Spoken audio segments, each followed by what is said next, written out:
পরিবারের পছন্দের পাত্রীর সঙ্গে ঠিক হয় বিয়ে। গায়ে হলুদের অনুষ্ঠানের দিন মুখরিত বিয়ে বাড়ি। নিজের গায়ে হলুদের জন্য কেনাকাটা করতে বাড়ি থেকে বের হয়ে ফেনী শহরে যান বর। তারপর রাত গভীর হলেও বর আর বাড়ি ফেরেননি। সবাই তাকে খুঁজতে ব্যস্ত হয়ে ওঠে, কিন্তু কোথাও মেলেনি বরের সন্ধান। পরিবার নিতান্ত বাধ্য হয়েই বন্ধ করে দেয় বিয়ের আনুষ্ঠানিকতা। ২০১০ সালের মার্চের কোনো একদিন এভাবেই উধাও হয়ে যান ফেনীর সোনাগাজী উপজেলার মতিগঞ্জ ইউনিয়নের পালগিরি গ্রামের রাজ্জাকের ছেলে মুস্তাফিজুর রহমান খোকা মিয়া।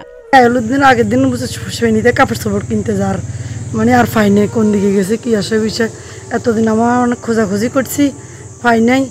এই কিছু ৪-৫ দিন আগে আমরা ১৪ বছর অনেক খোঁজাখুঁজি করছি, পাই নাই। ১৪ বছর আগে আমরা রাঙ্গামাটি এক বাগিনে দেখছে, দেখে আমাদেরকে খবর দিচ্ছে। আমরা যাই দেখি আমার ভাই আমরা পাইছি। এখন আমি আল্লাহর কাছে লাখ লাখ শুক্রিয়া। থানা জিডি করছি, সোনাগাজী থানা জিডি করছি, কক্সবাজার থানায়ও করছি, এই প্রথম আলোর পত্রিকায়ও সংবাদ দিছি, টিভিতেও দিছি। আমরা ১৪ বছর পর তাকে খুঁজে পাওয়া গেছে, ফিরে এসেছেন পরিবারের কাছে। তবে এই ১৪ বছর তার জীবন থেকে কেড়ে নিয়েছে অনেক কিছু। বাড়ি ফিরেও কাউকে চিনতে পারছেন না খোকা মিয়া। তার স্বজনদের দুশ্চিন্তা এখন যেন আপন মানুষ পর হয়ে গেছে। আমার খালতো ভাই দীর্ঘদিন পর ফিরিয়ে আসে, আবার সুস্থভাবে জীবনযাপন করক, আবার এই সুন্দরভাবে চলাফেরা করক। রাঙ্গামাটি তবলছড়িতে পাওয়া গেছে, থানার পাশে, মডেল থানার পাশে, মসজিদের এখানে বাসা ছিল, ওইখানে ছিল। ওইখানে এই সুস্থভাবে ফিরে আসক, আমরা এটাই চাইছি। আর আসছে, আমরা এটাতে সবাই খুশি। আমার প্রতিবেশী, আমার বাগিনা অত্যন্ত ভালো মানুষ। ছোটোবেলা থেকে আমরা সবাই ওনাকে অনেক ভালো জানি, অত্যন্ত ভালো মানুষ। এই এলাকার, অত্র এলাকার সবাই ওনাকে আমরা ভালো মানুষ হিসাবে জানে। দীর্ঘ আজকে ১৪ বছর আগ থেকে উনি হারিয়ে গিয়েছে।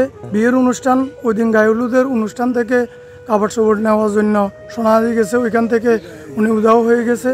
ছোট যেমন শিশু বাচ্চার মতো উনি আর স্বাভাবিক জীবনের মতো আছে, এমন এলাকাবাসী কারোরে উনি চিনতেছে না। উনি চট্টগ্রামের যে ওইখানে ছিল, এদের কথাই সবসময় বলতেছে। আমরা যদি বলি এটা তোমার মামা, উনি ওইটাই মামা বলে। যদি বলি এটা তোমার ভাই, বলে ওটাই তোমার ভাই। উনি ওইভাবে জানে, কিন্তু উনি স্বাভাবিক অবস্থায় আছে আলহামদুলিল্লাহ। স্থানীয় সূত্রে জানা যায়, সম্প্রতি খোকা মিয়াকে রাঙামাটি সদরের তবলছড়ি এলাকায় দেখতে পান তার গ্রামের এক প্রতিবেশী। তার মাধ্যমে এই খবর পায় খোকা মিয়ার পরিবার। খোঁজ পেয়ে খোকা মিয়াকে নিজ বাড়িতে ফিরিয়ে আনার উদ্যোগ নেওয়া হয়। আমার তো আশ্চর্য লাগে, আমাকে এলাকার সবাই চিনে, হাজার হাজার মানুষই চিনে, আমি চিনতে পারি না। সমস্যা তো একটাই, এই যে আমি চিনতে পারি না কেন। বাড়ি থেকে আপনারা বলেন, বাড়ি থেকে যাওয়ার পর আমি কি বাড়ি থেকে যাইলাম? আমি তো সারা জীবন ওখানে ছিলাম। এই যে বাড়ির মাটি কাটা ঘর এগুলো আমি দিয়ে গেছি, আমি তো জানি না। সেটা আল্লাহর হুকুম হলে করব, আর যদি না হুকুম হবে না। এই যে এখন আল্লাহর হুকুম হয়েছে, আসছে এখানে।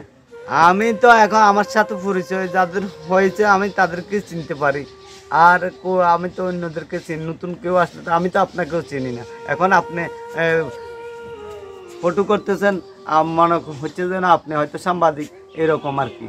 ওখানে তো আমাকে অনেকদিন ফটো করছে, অনেকদিন অনেক মানুষের ফটো নিয়েছে, ছবি করছে। অনেকের ধারণা কেনাকাটা করতে যাওয়ার পথে মলম পার্টির খপ্পরে পড়ে সে নিখোঁজ হয়েছিলেন। চলাফেরা স্বাভাবিক হলেও মুস্তাফিজের কথাবার্তায় অসংলগ্নতা। পূর্ব পরিচিত কাউকে চিনতে পারছেন না সে। মানসিক সুস্থতার জন্য তাকে চিকিৎসকের কাছে নেওয়া দরকার। ডেস্ক রিপোর্ট, প্রতিদিনের বাংলাদেশ।